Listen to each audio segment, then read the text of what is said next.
सुप्रभात दोस्तों, मैं डॉक्टर हिंदू झुनझुनवाला बेंगलोर से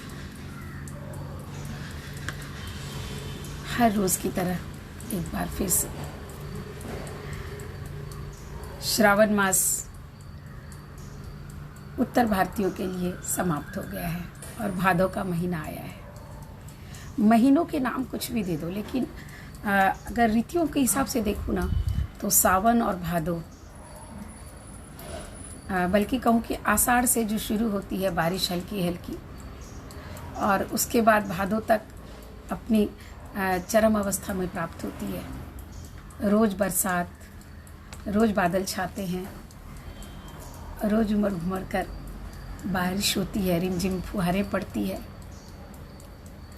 और कभी कभी हल्की सी सूरज की किरणें दिख जाती हैं।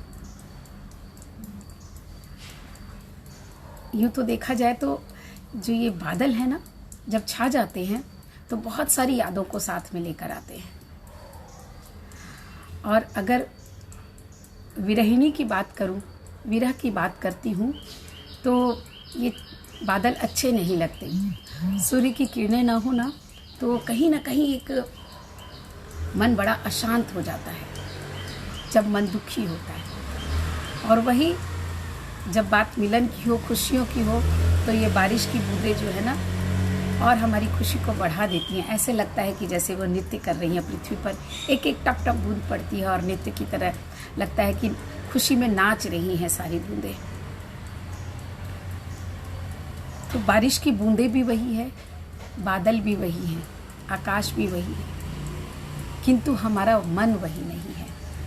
मन के अनुसार प्रकृति भी हमें वैसे ही रूप दिखाने लगती है, या हम देखने लगते हैं। सही तो ये है कि हम देखने लगते हैं। तो इतनी विविधता है हमारे मन में और इतनी ही विविधता है इस प्रकृति के अलग अलग रूपों में। तो हम बात कर रहे थे छायावाद की, और छायावाद में प्रकृति का रूप जो है ना सबसे ज़्यादा निखर कर आया है। छायावाद को अगर हम पढ़ें, उनके कवियों को पढ़ते हैं ना, तो उसमें सबसे ज़्यादा खूबसूरत जो दिखती है वो प्रकृति दिखती है, और प्रकृति के अलग अलग रूप दिखते हैं। और वो उसको और सुंदर कैसे बनाते हैं, क्योंकि प्रकृति का वो मानवीकरण कर देते हैं।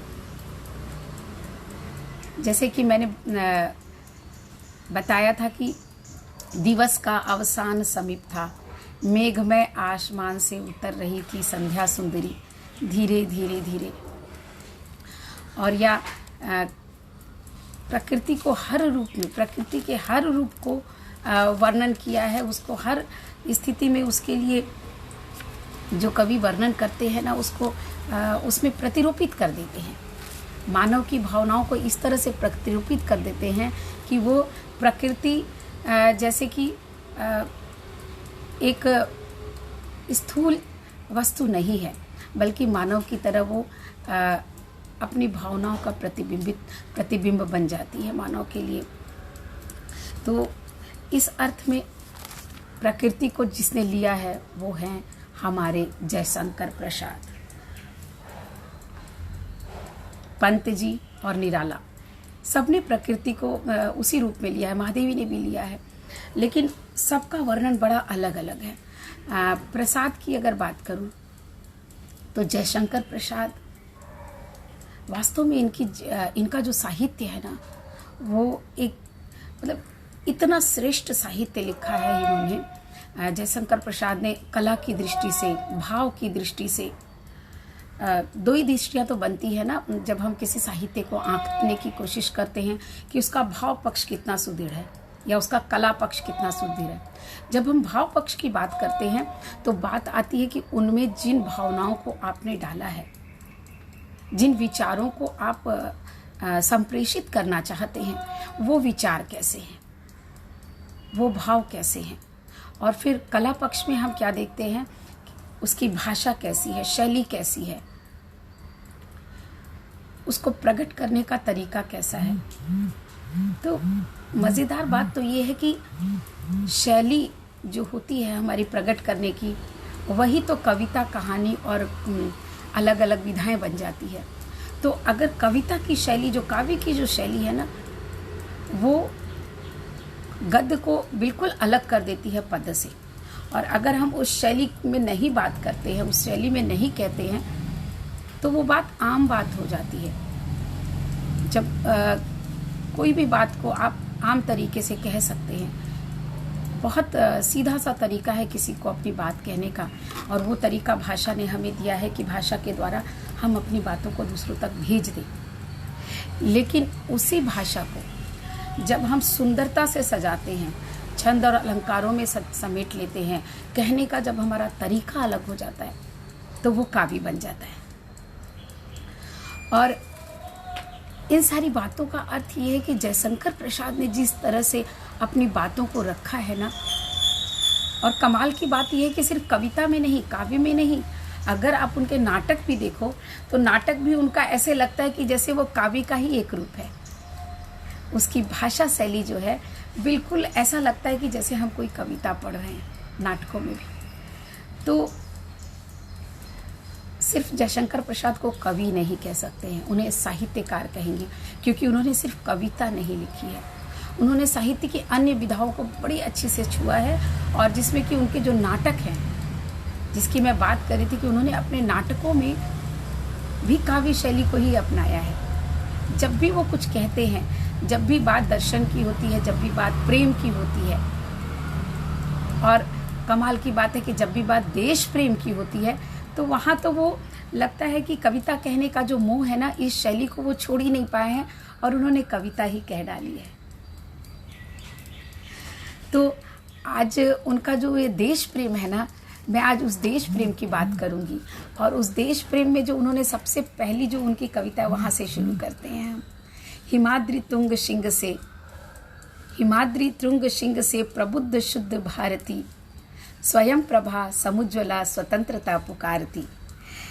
अमर्त्य वीर पुत्र हो, दृढ़ प्रतिज्ञ ले चलो, दृढ़ हट प्रतिज्ञ से चलो, प्रशस्त पुण्य पंथ है, बढ़े चलो बढ़े चलो।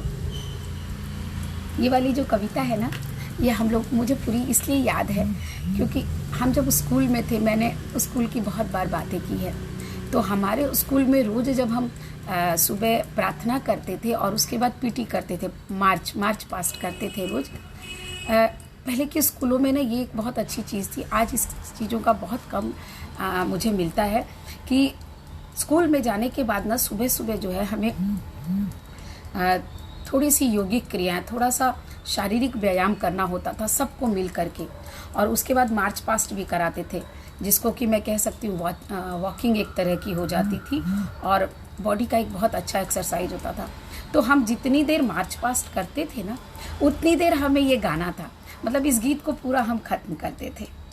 तो ये इतना सुंदर गीत था कि हिमाद्रि तुंग शिंग से प्रबुद्ध शुद्ध भारती, स्वयं प्रभा समुज्ज्वला स्वतंत्रता पुकारती। अमर्त्य वीर पुत्र हो, हट प्रतिज्ञ से चलो, दृढ़ प्रतिज्ञ से चलो, प्रशस्त पुण्य पंथ है, बढ़े चलो बढ़े चलो। तो वो बढ़े चलो हम गाते रहते थे। असंख्य कृति रश्मियाँ विकीर्ण दिव्य दाहसी, सपूत मातृभूमि के रुको न शूर साहसी। अराती सैन्य सिंधु में सुवाड़ अग्नि से जलो, प्रवीर हो जयी बनो, बढ़े चलो बढ़े चलो, प्रवीर हो जयी बनो, बढ़े चलो बढ़े चलो। तो जब हम कहते थे ना, तो शायद हमें इनके अर्थ नहीं मालूम थे, क्योंकि हम 8वीं कक्षा से लेकर के 10वीं कक्षा तक हम इसको रटते ज़रूर थे, लेकिन हमें नहीं मालूम था कि इसका अर्थ क्या होता है। लेकिन आज समझ में आता है कि ये देश प्रेम की बहुत सुंदर रचना थी। और ये रचना जो है ना, जयशंकर प्रसाद की जो चंद्रगुप्त नाटक है, उसमें अलका इस भावना को कहती है, जब सबको जगाने के लिए जो होता है ना कि देश प्रेम की भावना जब फैलानी होती है, तो उस समय में अलका इस बात को, इस कविता को वहाँ पर कहती है, इस गीत को वहाँ पर गाती हुई आगे बढ़ती है। तो इस गीत की शुरुआत करने का मेरा मकसद यही था कि जो उस समय के जो कवि थे ना, उस समय की परिस्थितियाँ उन कवियों में रची बसी हुई थी। आप देखो कि जब भी मैं कहती हूँ कि साहित्य समाज का दर्पण होता है, तो ये बात यहाँ पर स्पष्ट हो जाती है कि उस समय हमें आज़ादी चाहिए थी। प्रसाद का समय कब का था? अगर प्रसाद के समय की बात करें तो प्रसाद जी का जन्म हुआ था 1889 में और उनकी मृत्यु हुई थी 1837 में। तो उन्होंने काव्य लिखना शुरू कर दिया था 9 वर्ष की अवस्था में। 9 वर्ष की अवस्था में जो उन्होंने अपनी पहली रचना की थी कलाधर के नाम से, कलाधर के उपनाम से उन्होंने लिखा था। और प्रसाद जी के अगर हम जीवन को देखते हैं ना तो 15 वर्ष की आयु में उनके माता पिता का देहांत हो गया, मतलब। और उसके बाद वो अपने भाई भाभी के साथ थे और उनकी शादी हुई। शादी भी बहुत जल्दी हो गई और शादी होने के करीब जो पहली पत्नी थी वो 10 वर्ष तक उनके साथ रही। और उसके जाने से जो प्रसाद जी दुखी हुए तो उनकी जो सबसे सुंदर कृति है ना आंसू और लहर, आंसू जो उनका काव्य पूरा का पूरा काव्य है, इतना सुंदर उन्होंने रचा है और उस काव्य में हमें बहुत सारा विरह मिलता है। तो उस काव्य में एक जो हृदय का जो दर्द होता है, पत्नी के खोने का दर्द, माता पिता के नहीं होने का दर्द, जीवन में अकेलेपन का दर्द, वो हमें आंसू में मिलता है। बहुत सुंदर काव्य रचना है, श्रेष्ठ कृति कही जा सकती है। प्रसाद की सबसे प्रथम कृति जो है बहुत श्रेष्ठ थी ये। और उसके बाद देखिए कि भाभी ने बहुत जिद किया है, भाभी को ये अपनी माँ का सब दर्जा देते हैं हमेशा, तो भाभी की जिद से फिर से ये शादी करते हैं। और दूसरी पत्नी भी देखिए कितना दुर्भाग्य की बात है कि 1 साल तक जीवित रहती है और फिर ये शादी नहीं करना चाहते हैं, इधर उधर घूमते हैं, भटकते हैं। और उसके बाद फिर से ये करीब 5 साल बाद फिर से ये तीसरा विवाह करते हैं और उस विवाह से ना उन्हें एक पुत्र होता है जिसका नाम रत्न शंकर प्रसाद इन्होंने रखा है। तो दूसरी पत्नी से भी इन्हें पुत्र होता है, लेकिन वो पत्नी पुत्र के साथ साथ ही पुत्र के जन्म पर ही उस पत्नी का देहांत हो जाता है और पुत्र का भी देहांत हो जाता है। तो इस तरह से हम देखते हैं कि कवि का जो हृदय होता है ना, जो ये बात है ना, वियोगी होगा पहला कवि, आह से उपजा होगा गान, निकलकर आंखों से चुपचाप वही होगी कविता अनजान। तो आंसू जो है ना, इनकी वैसी ही रचना है जो निकलकर आंखों से चुपचाप बह गई है। चुपचाप जो आंसू की धारा बहती है और बड़ा ही सुंदर जो है ना, आंसू के लिए, आंसू में कवि ने इतनी सुंदर रचना की है। और मैं मज़ेदार बात ये बताऊं कि जब मैंने जयशंकर प्रसाद की आंसू पढ़ी थी और उस समय तो हमारे कोर्स में आंसू की एक कविता थी, बहुत प्यारी कविता है और मुझे याद है वो कविता क्योंकि बहुत सुंदर लगी थी। भले ही मेरा बाल हृदय उस चीज़ को समझ नहीं सकता था, उस विरह की बातों को नहीं समझ सकता था, किंतु उस कविता में उसे एक रस आया। तो जो मुझे ऐसा लगता है कि जब हमारे हृदय में बहुत सारी संवेदनाएं होती है ना, तो किसी चीज़ का अर्थ समझने की ज़रूरत नहीं होती है, वो संवेदना हमें छू लेती है बिना अर्थों के।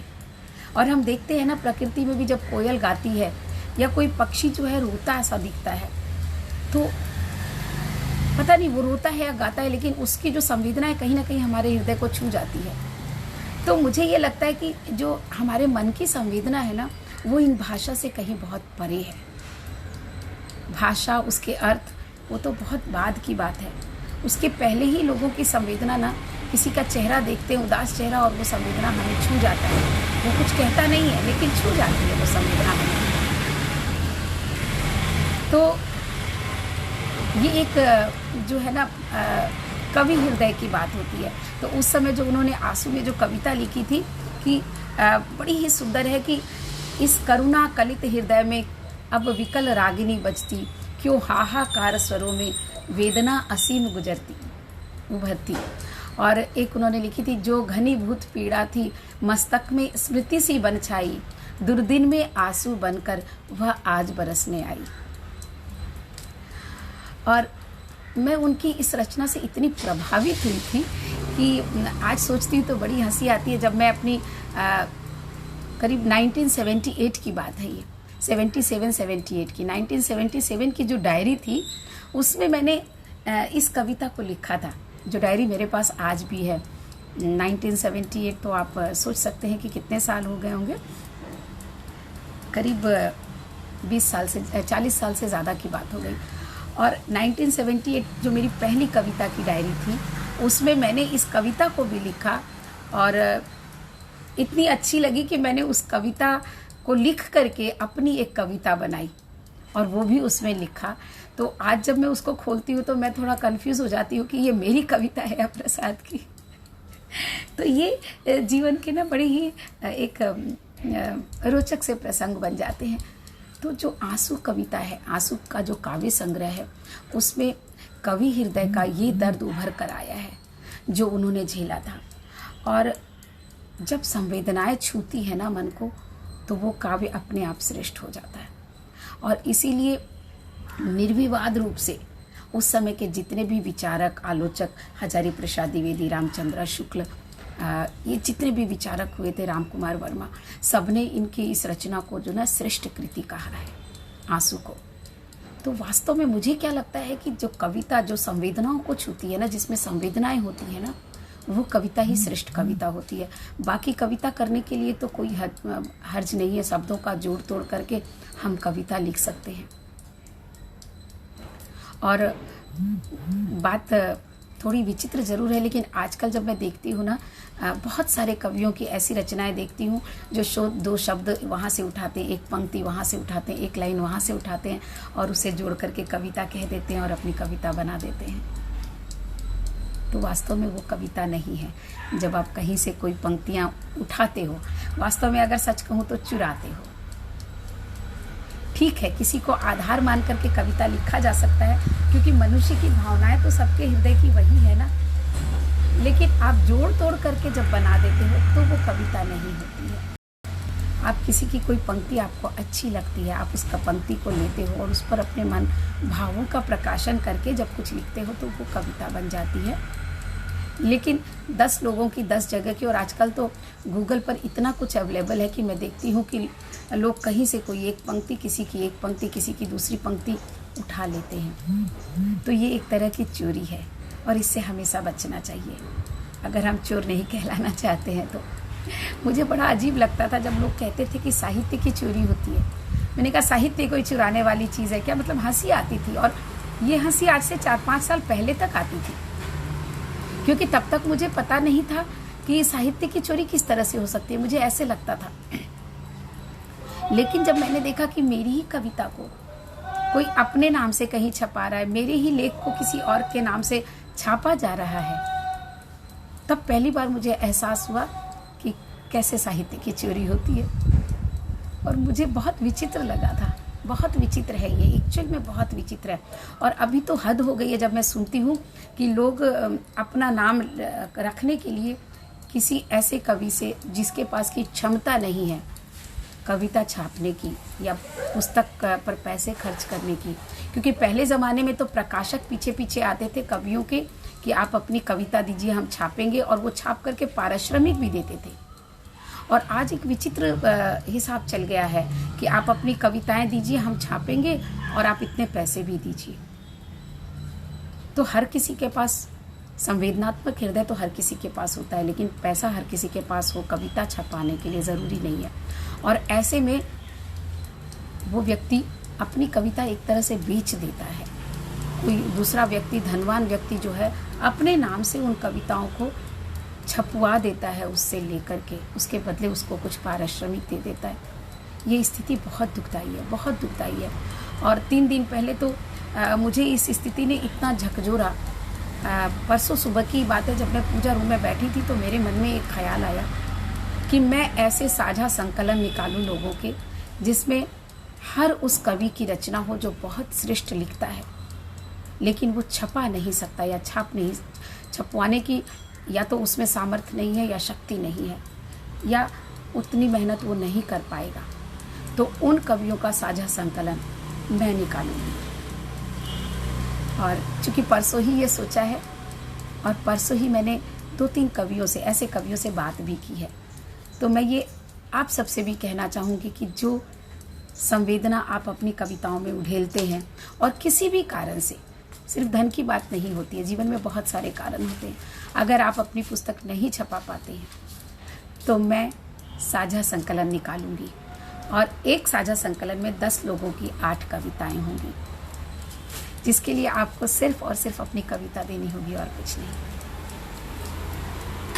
तो खैर, ये एक दूसरी बात थी जो कि कविता की चोरी से उत्पन्न हुई। तो उस समय का जो प्रसाद जी की जो रचना थी ना आंसू में, वो इतनी संवेदनाओं से पूर्ण है। संवेदना की बात होते होते देखिए हम कहाँ पहुँच जाते हैं। संवेदना चीज़ ही ऐसी होती है। तो आंसू से जो कवि ने जो ये यात्रा शुरू की थी, उसकी यात्रा जानते हैं कहाँ जाकर ख़त्म होती है? कामायनी पर। मतलब जब आप जीवन में किस तरह से आगे बढ़ते हैं, वो प्रसाद के अगर पूरे जीवन को देखें, उनकी रचनाओं के क्रमिक विकास को देखते हैं ना, तो समझ में आता है कि जीवन का जो अंतिम लक्ष्य होता है, हर किसी के जीवन का अंतिम लक्ष्य आनंद होता है। हम भले ही पैसा कमाते हो, हम बिजनेस करते हो, व्यापार करते हो, काम करते हो, या हम कविता कहानी रचते हो, अंतिम उद्देश्य हमारा आनंद ही है। ये दर्शन की बात लग सकती है, लेकिन ये जीवन का बड़ा सच भी है। और आंसू के कवि ने देखिए कितना सुंदर, जब वो इन सारे दुखों से जब परेशान हो जाता है, तो आंसू का कवि कहता है कि ले चल मुझे बुलावा देकर मेरे नाविक धीरे धीरे, जिस निर्जन में सागर लहरी, अंबर के कानों में गहरी, निश्चल प्रेम कथा कहती हो, तज कोलाहल की अवनी रे। थोड़ा सा मैं कंफ्यूज हूँ कि ये निराला की पंक्ति है या प्रसाद की।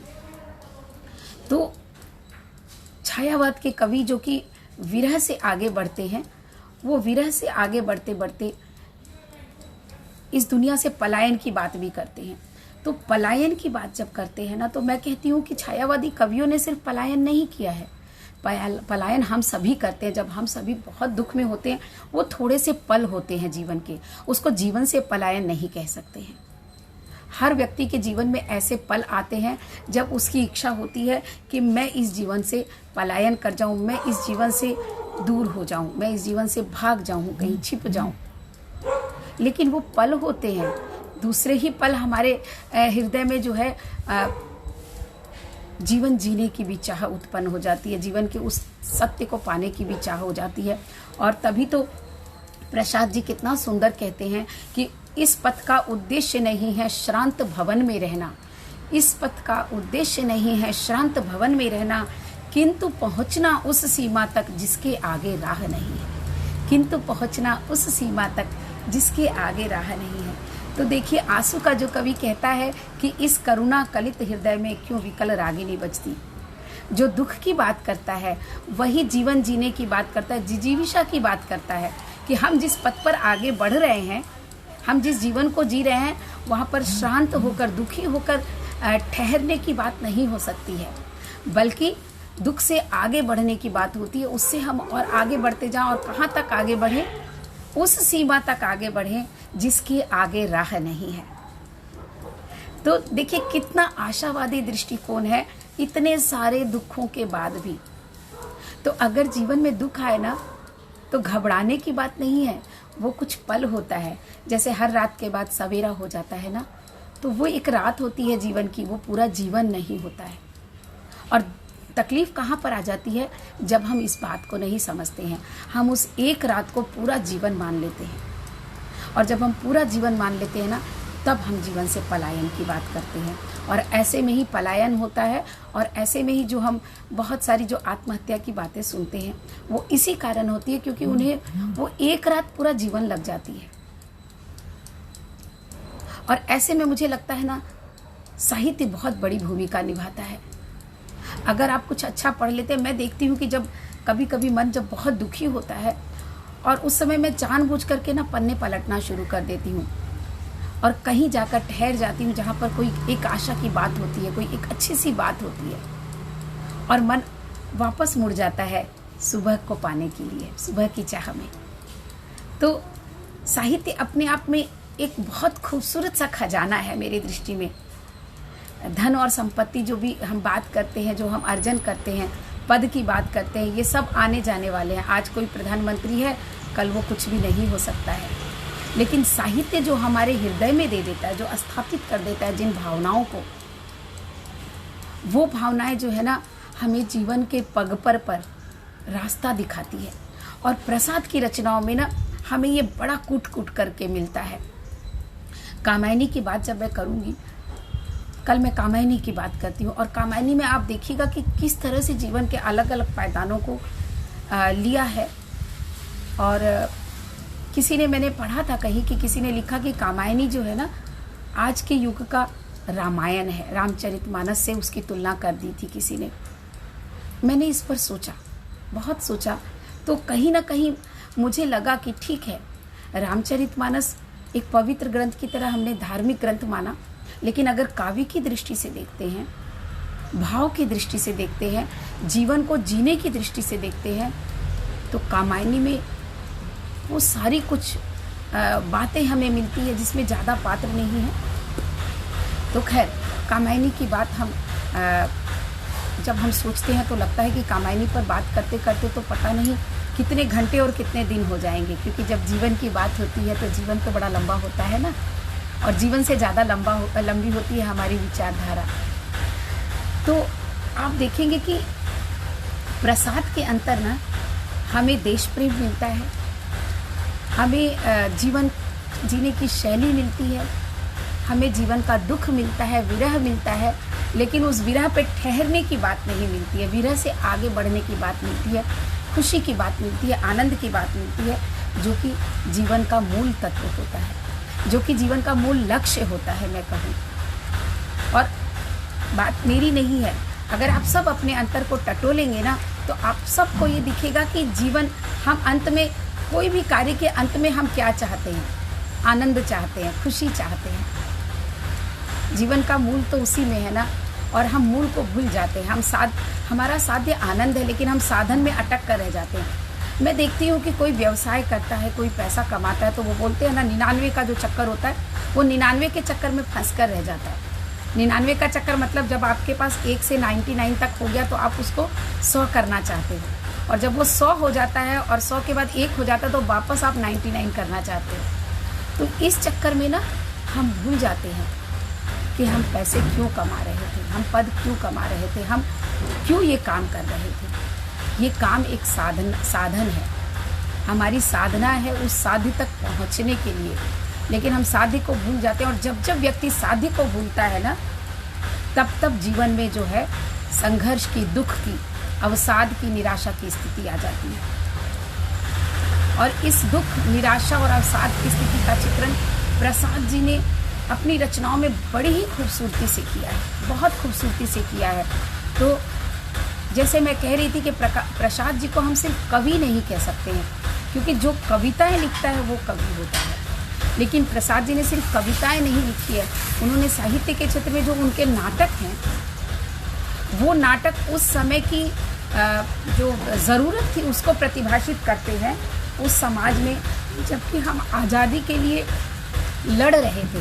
19वीं शती का जो पूर्वार्ध था, जो शुरू का जो वक्त था, उस समय स्वतंत्रता के छटपटाहट जो हमारे अंदर थी, उस छटपटाहट को लेकर के प्रसाद जी ने जो नाटक लिखे हैं और उन नाटक में जो राष्ट्रीय भावनाओं को डाला है, वो भी अपने आप में पूरा एक जैसे इतिहास बन जाता है।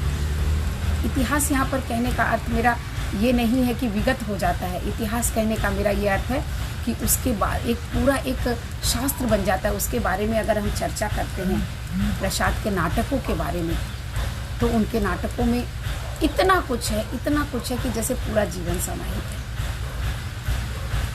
तो आज वक्त हो चला है, और प्रसाद की बात करूँ और उनके साहित्य की बात करूँ ना, तो मन खोने लगता है उन रचनाओं में, जो कि ना कहीं जो एक साहित्य का जो लक्ष्य होता है ना, साहित्य का लक्ष्य भी तो आनंद ही है, आनंद रस की प्राप्ति है। वो आनंद रस जो है ना, सब चीज़ों को जैसे भुला देता है, विस्मृत सा कर देता है। तो मैं चाहूँगी कि आप सब भी साहित्य के इस रस में डूबे, क्योंकि साहित्य जो है हृदय से संबंधित है, और हृदय में ही रस की उत्पत्ति हो सकती है, और हृदय में जिस रस की उत्पत्ति होती है वो हमें भिगो के रख देता है, वो हमें डुबो के रख देता है, आनंद में डुबोता है, आनंद के सागर में डुबोता है। तो आप सभी रोज़ थोड़ा थोड़ा साहित्य ज़रूर पढ़ें, जिसका भी साहित्य हो। आज बस इतना ही, बहुत बहुत धन्यवाद आपका। आपका दिन बहुत मंगलमय हो, बहुत रुचिकर हो और कविता की तरह ही मधुर हो। धन्यवाद।